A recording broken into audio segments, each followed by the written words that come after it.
I'm Mark, 35M, and I've been married to my wife Betty, 35F, for 8 years. We have a 6-year-old son named Lucas who was diagnosed with autism when he was 3. The diagnosis was hard on all of us, but we adapted and learned how to provide Lucas with the best care possible. Betty reduced her work hours as a nurse to spend more time with Lucas, and I started working from home 3 days a week to help with his therapy sessions. My mill Janet, 65F, has been a constant source of stress since Lucas's diagnosis. At first, she refused to believe there was anything different about Lucas. She kept saying we were overreacting and that boys develop differently. When we finally got her to accept the diagnosis, she switched to blaming us.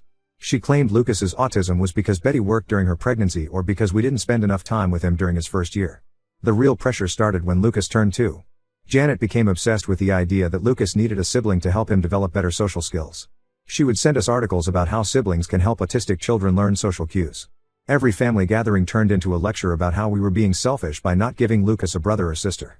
What Janet doesn't understand is that we made a conscious decision to not have more children. Lucas needs a lot of attention and specialized care. His therapy sessions alone take up several hours each week. We want to focus all our resources and energy on giving him the best possible life. Having another child would mean dividing our attention, and we don't think that would be fair to either child. My sil Emma, 32F, has always been our biggest supporter. She's a high school special education teacher and has been invaluable in helping us understand Lucas's needs. Unlike Janet, Emma never questioned our decisions about Lucas's care or our choice to not have more children. She's been the best aunt to Lucas, always making time for him and learning how to communicate with him effectively. Emma's relationship with Janet has always been strained. Janet constantly criticized Emma for being single at 32 and focusing too much on her career. She would make snide comments about how Emma was wasting her life teaching other people's children instead of having her own. During last year's Christmas dinner, Janet actually suggested that Emma's dedication to her career was a sign of selfishness and immaturity. Last month, Emma dropped a bombshell on the family.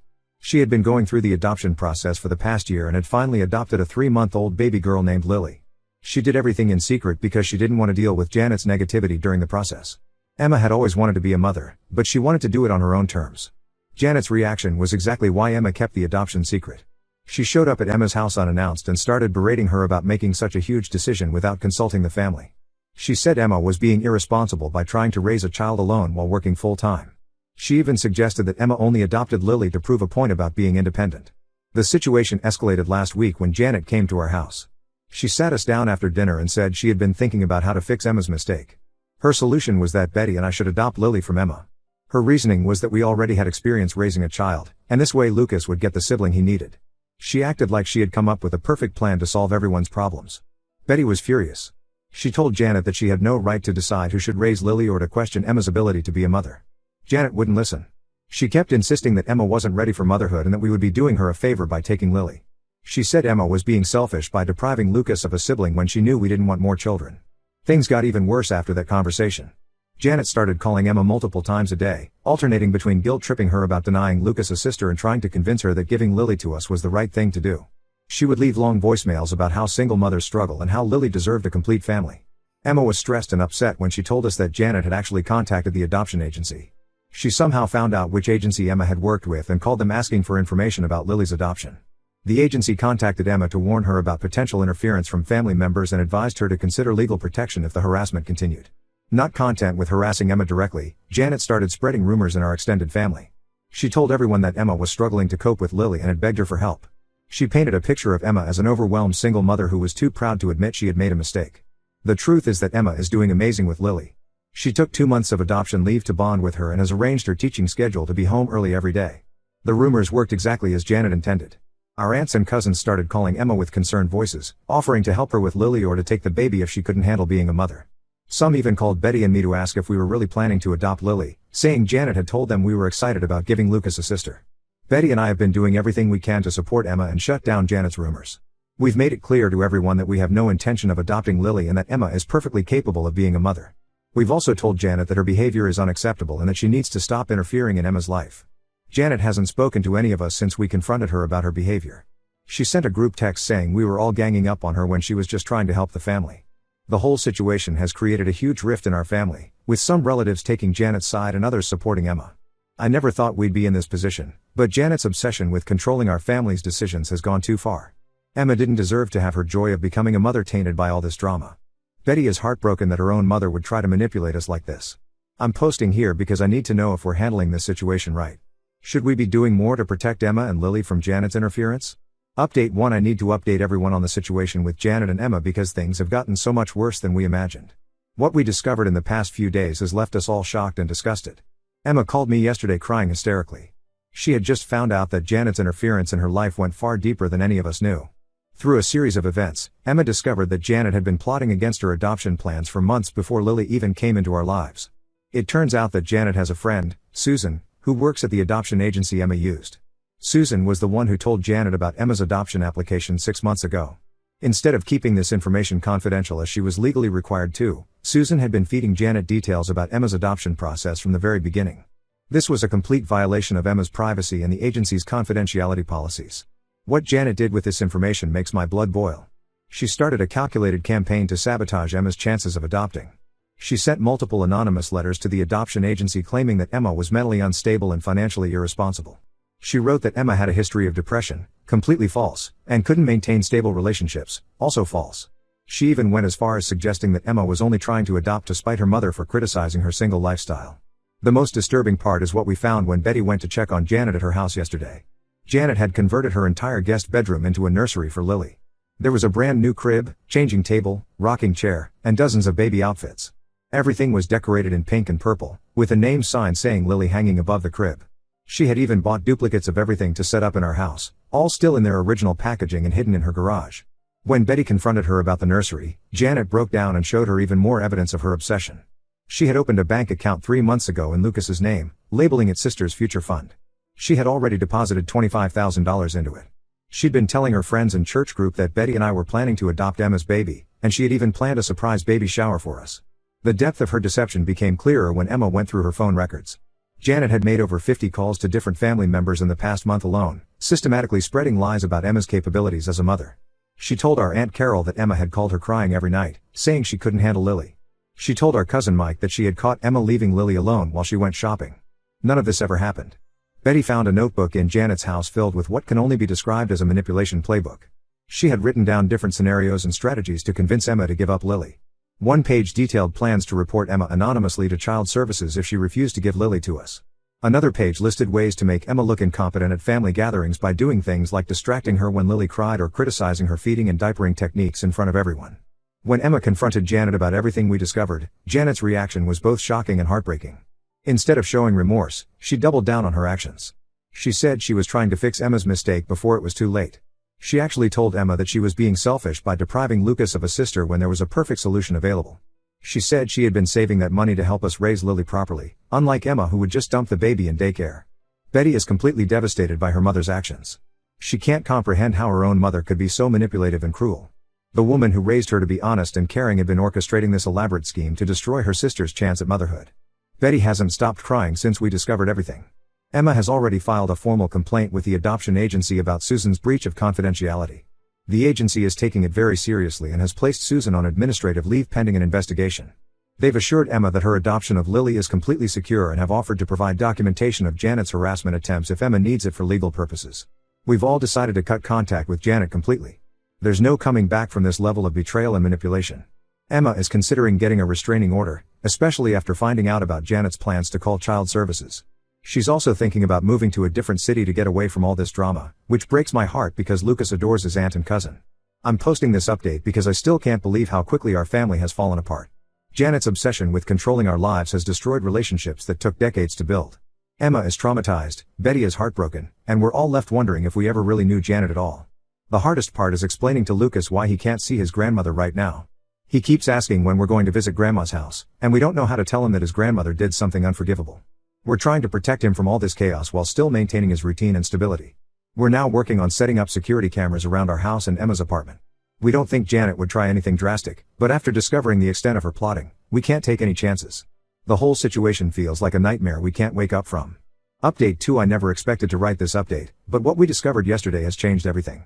The situation with Janet took a turn that none of us saw coming, and now we're all struggling to process this new information. Last night, Betty got an urgent call from her father, Tom. He asked us to come over immediately, saying there was something we needed to know about Janet's behavior. When we arrived, we found Janet sitting in their living room, looking completely defeated. Tom then revealed what we'd all been missing: Janet has terminal pancreatic cancer. She was diagnosed 4 months ago, right around the time she discovered Emma's adoption plans through Susan. According to Tom, the doctors gave her about a year to live. She's already refused aggressive treatment, saying she doesn't want to spend her remaining time in hospitals.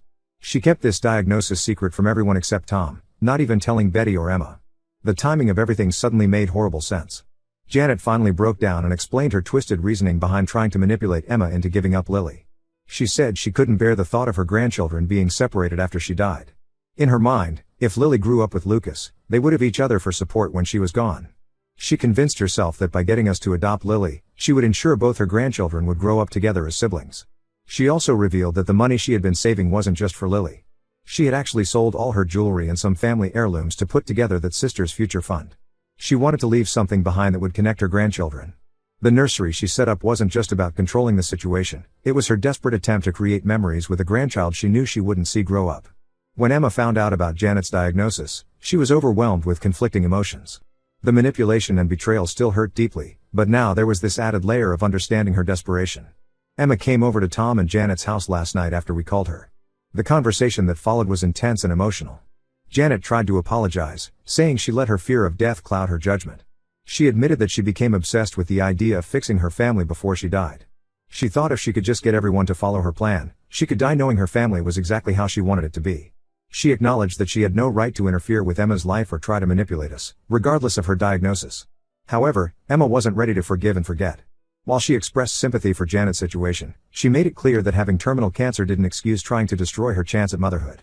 Emma reminded Janet about the anonymous letters to the adoption agency, the lies she spread in the family, and her plans to call child services.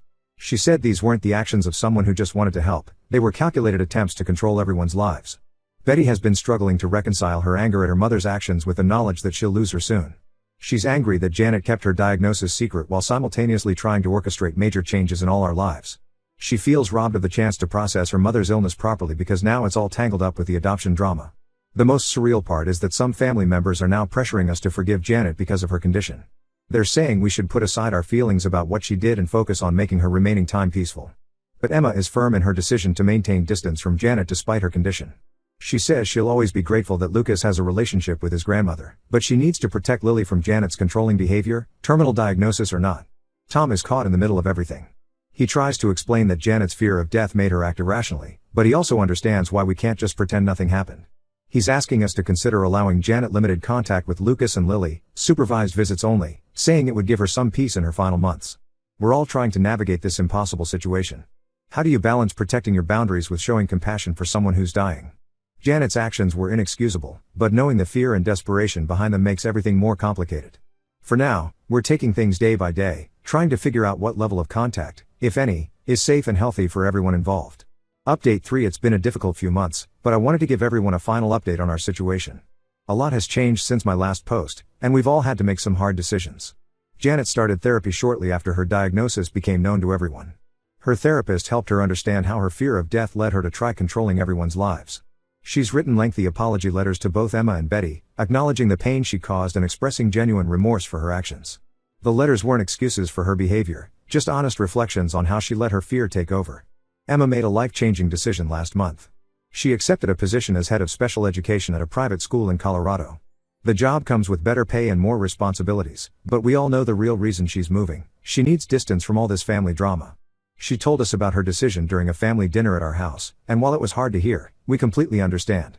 The school offered her a house on campus, which sealed her decision. She'll have a support system there, with other teachers living nearby who can help with Lily when needed. The idea of living in a community where no one knows about all this drama appealed to her immediately. She's already found a great daycare for Lily near the school. Betty and I fully support Emma's decision to move. We've promised to visit them regularly and have already planned our first trip for Christmas. We've also set up weekly video calls so Lucas can maintain his relationship with Lily. He's sad about his aunt and cousin moving away, but we're trying to make it exciting for him by talking about all the fun things we'll do when we visit Colorado. Janet's reaction to Emma's news was predictably emotional. She broke down crying, saying she never meant to drive Emma away. Tom had to remind her that this was a consequence of her actions, not just Emma being cruel.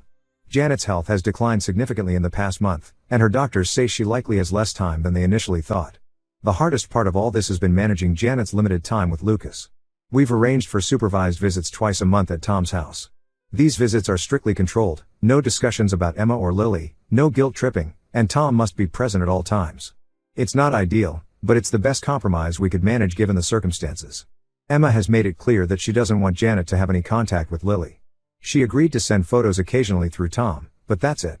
She says she needs to protect Lily from forming any attachment to Janet, given the limited time Janet has left. It's harsh, but after everything that happened, no one can blame her. Betty struggles with this situation daily. She started seeing a grief counselor to help her process everything, not just her mother's declining health, but also the loss of the relationship she thought they had.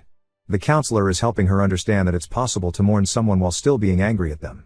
As for me, I'm focused on supporting my wife and maintaining our family's boundaries.